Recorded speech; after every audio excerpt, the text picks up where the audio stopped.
Listen to me. Talk to God often. Even if you're not perfect, just talk to him every day. You don't have to be in the same faith I'm in, or you ain't got to call God the same thing I call him. But listen to me, you do have to call him, though. Faith don't make it easy. Faith makes it possible. All you want is the strength to get through your life. If you want to be happy or successful, you got to ask God for it. Most people don't have the life of their dreams because you don't ask God for it. The scripture says you have not because you ask not. It's a very simple scripture, but listen to me. If you up your ask, he will up his give. If you change what you ask God for, he immediately changes what he gives to you. I'm telling you, man, your whole success is tied in your relationship to God. You can simplify this by getting in touch with your creator. That's your key, man. Quit tripping yourself out. Hey, y'all, don't forget to pray. Don't be ashamed to pray. And don't ever be too proud to pray, because prayer changes things. I want to talk to you today about your faith. If you're going to reach your potential, you have to fight through some things. You can't have a weak, give up, this is too hard spirit. You have to be more determined than what's trying to stop you. You may get knocked down, but you have to get back up again. You need to have a made-up mind. This disappointment is not going to stop me. I'm not going to let the mistakes I've made, the guilt, the regrets, cause me to shrink back. I'm not going to allow the bad breaks, the people that did me wrong, the rejection, the betrayal, cause me to get bitter and stay where I am. I'm going to fight through the crowd. Instead of complaining about the problem, Lord, I want to thank you that things are turning in my favor. I don't see a way, but Lord, I want to thank you. I know you have a way. When you do that, you're laying hands on God. Your faith can initiate the healing.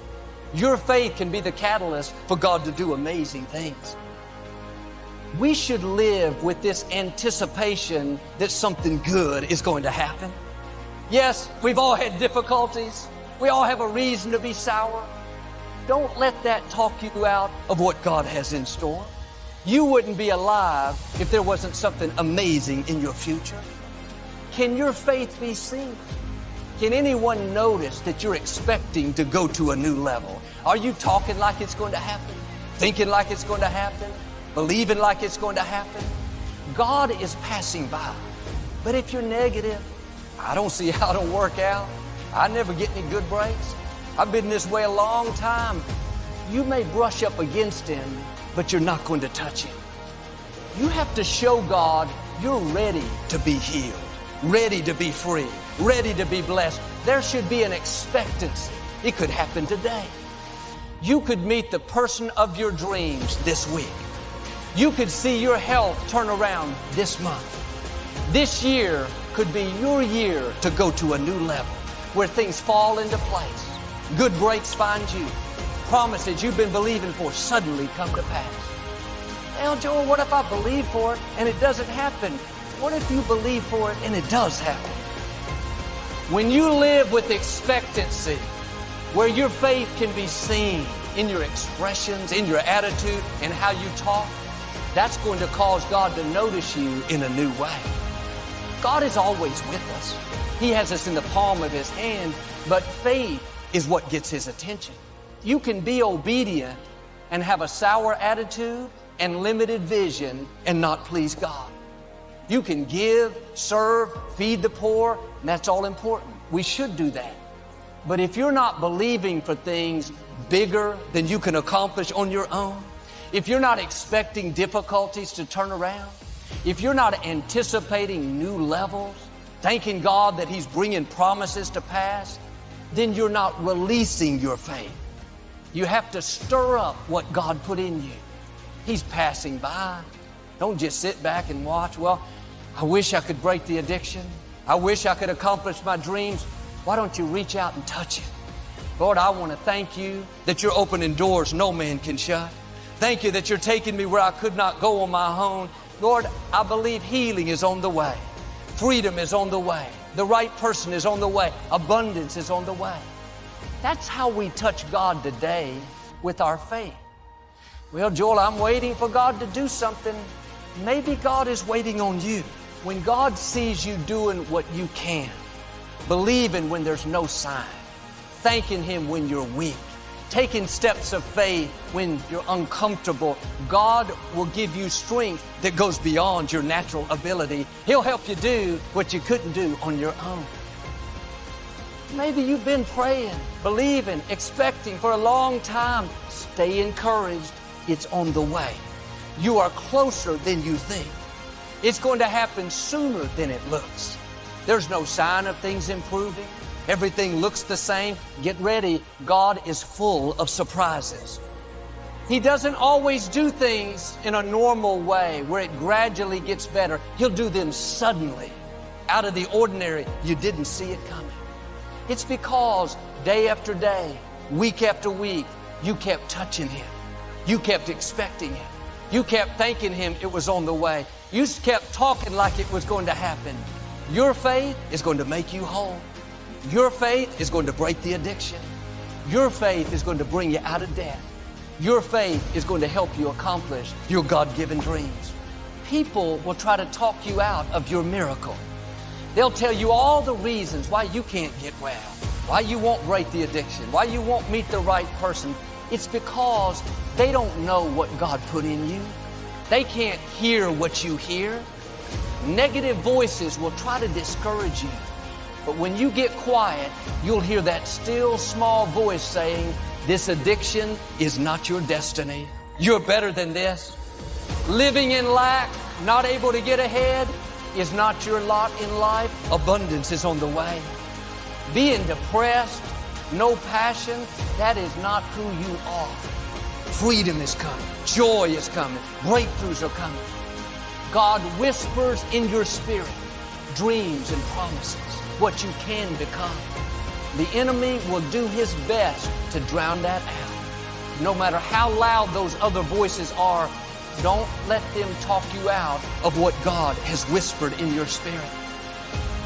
Ladies and gentlemen, what is God's solution to all of these stresses we go through in life? Let me give them to you. Number one, every problem is temporary. Say it. Every problem is temporary. No matter what you're going through, it's temporary, including the grief. Number two, never apply a permanent solution to a temporary problem. The most dangerous thing in life to lose is not your money, nor your friends, nor your house, nor your car. The most dangerous thing to lose in life is your faith. When you lose your faith, you lost everything. When you lose faith, there's no other reason for living. My faith wouldn't allow me just to trust God and say, man, God, I don't know what you're doing, but I trust you. I trust you. You allowed those people to do me wrong, God. It hurt my heart, but I trust you. You allowed me to lose that dream, God. Man, it broke me down, but you know what, God, I trust you. You allowed my baby girl to go through that, God, for whatever reason. It brought so much pain to my heart, but God, I trust you. God, you allowed me to go through these health issues that continue to make me sick over and over and over again. And I didn't understand it, but I trust you. You know what faith is? Faith is trusting God, even when you have every reason not to. Faith is trusting God, even when it doesn't make sense. And the sad part about life is, so many of us, we lose our faith because we're letting our faith be determined by our circumstances and what we see, not in who we trust. You know, sometimes it ain't God punishing you. Sometimes it's your disobedience. So you got to look yourself in the mirror, because I know times in my life when I thought God was punishing me, or God wasn't there for me, or God didn't have my back, or the devil was attacking me. It was me doing idiot stuff over and over. It was my disobedience that led me to a permanent place of pain. So maybe it's time for you to check yourself, man, because ain't nobody else going to check you. Maybe it's time for you to check yourself and say, no matter how it may look, I'm going to continue to trust you. And this message might not be for everybody, man, but I'm telling you, the reason why I'm at today is because of God. Because of God. That's it. You might not understand what he's doing, but soon you will understand. And this world has a great way of giving you the tools to self-destroy your life. I want to tell you that. This world has a great way of giving you the tools to self-destroy your life. And as you pray for protection, that's my main prayer. God, protect me, protect my family, protect those that I love. God is always answering your prayer for protection. So if you're not receiving things in your life, just know he's protecting it. The most important step we'll ever take in life is our next one. A lot of us get our feet stuck in concrete. We get our feet stuck in concrete because we're afraid to make enemies. We're afraid to speak what's on our mind. We're afraid of being in that group of people. And when you walk away, we're afraid of what they might say behind your back. All that fear clouds your brain, clouds your thinking. One thing in life, you're going to always have haters. Embrace them. You are your own hero. You are your own leader. You are your own master.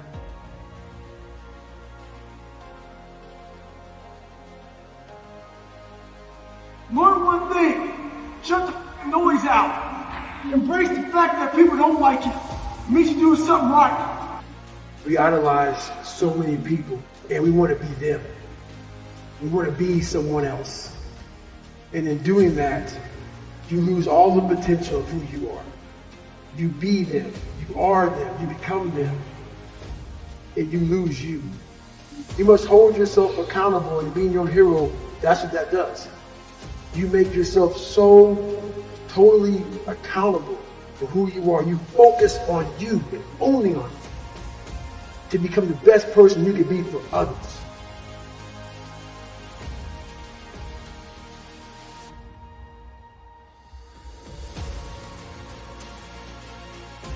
If you start with the presumption that there's a baseline of suffering in life and that can be exaggerated as a consequence of human failing, as a consequence of malevolence and betrayal and self-betrayal and deceit and all those things that we do to each other and ourselves that we know that aren't good, that amplifies the suffering.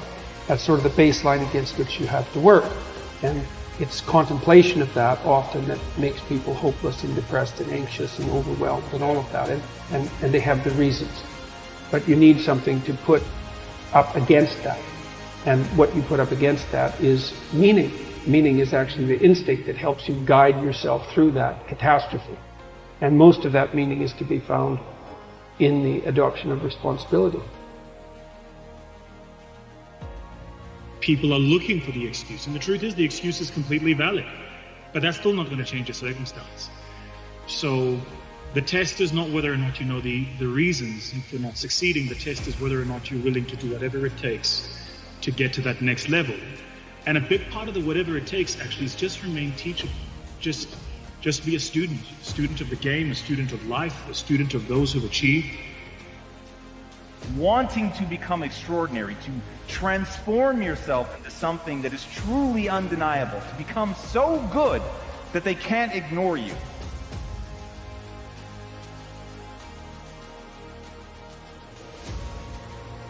I believe that my talent and intelligence were fixed traits. I was born a certain way, and life is about making the most of what I've been born with. What I did not yet understand is the reason humans are the ultimate apex predator. The reason that we have taken over the globe in a way that no other species has is because we are the ultimate adaptation machine. Neither the strongest of the species that survive nor the most intelligent, but rather the most adaptive to change. Stay on the goddamn path. Be careful. If you were better, the people around you would be less worse than they are. And if you were good enough, you don't know how much better the people around you would be. If you don't understand that you could do that, then you don't know who you are. If you stop, you get the emotion, you don't get the progress. So if you talk to any decent athlete, they'll tell you that where the pain starts is when the work starts. Talk to any decent entrepreneur that's built a large-scale business, they'll tell you the shit they had to go through. So you either get the emotion or you get the progress, but you can't have both. What you build your self-esteem around matters. And whether you realize it or not, each and every one of you has something that sits at the core of how you feel about yourself. And from that, your identity, your sense of self-worth, your self-esteem, it is all built around that thing.